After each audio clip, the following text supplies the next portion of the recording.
xilli ay bilowdeen roobabkii deerta ay ka da'ayaan gobolka Shabeellaha Dhexe qaasatan magaalada Jowhar ee caasimadda dowlad goboleedka Hirshabelle.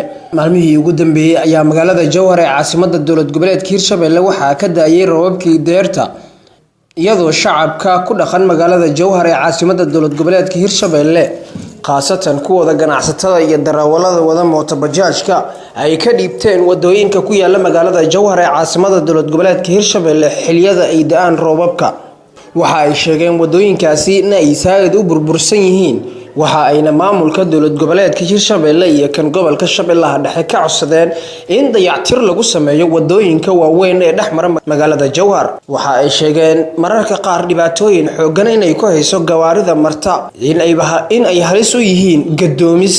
Dhanka kale ganacsatada ayaa ayagana dhankooda waxa ay sheegeen inuu ganacsiga ka istaago xilliyada uu da'o roobabka, taasoo sababtay in wadooyinka ay go'aan shacabkana ay soo mari waayaan wadooyinkii oo burbursan. magacaygu waa Maxamed Cabdi Cali, waxaana ka mid ahay dhalinyarada ku nool gobolka Shabeellaha Dhexe, gaar ahaan degmada Jowhar.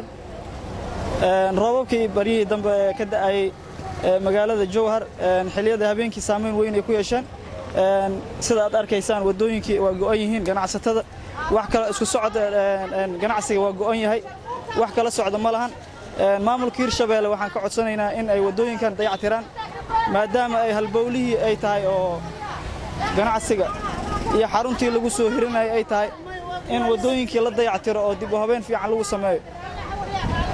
Waxaan si gaar ah fariin gaar u dirayaa madaxweyne Maxamed Cabdi Waare in uu dib u habeen xoog leh uu ku sameeyo xarunta maamul goboleedka Hirshabelle oo ka duwan xarumaha maamul goboleedyada kale. sida ka muuqato wadooyinka inay baaba'san yihiin, barisamaadkii dawladii dhexe ilaa iyo hadda dib u habeen aan lagu sameeynin.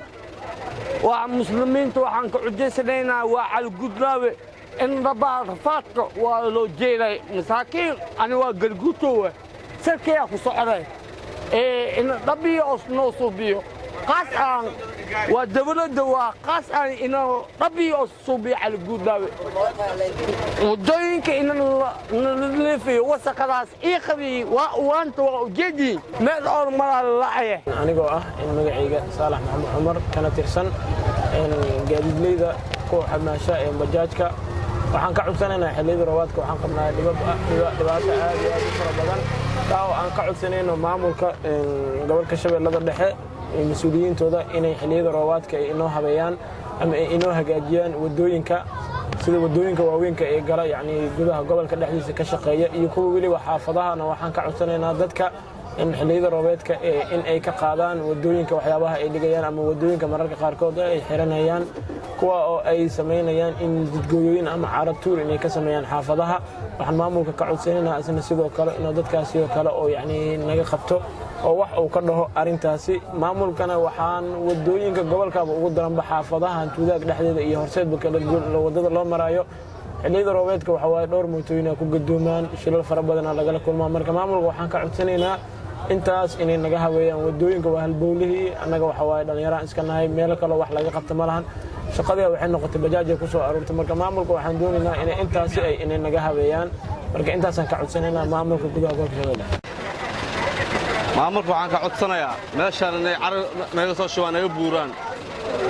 meeshaan waa ganacsi, waxaan ku gadnaa kafay, meel la soo marna male meeshaan waxaan ku gadnaa kafay. maamulka waxaan ka codsanayaa meeshaan carar naga soo shubo labo biyaajo, 3 biyaajo, 4 biyaajo camal nagu filan.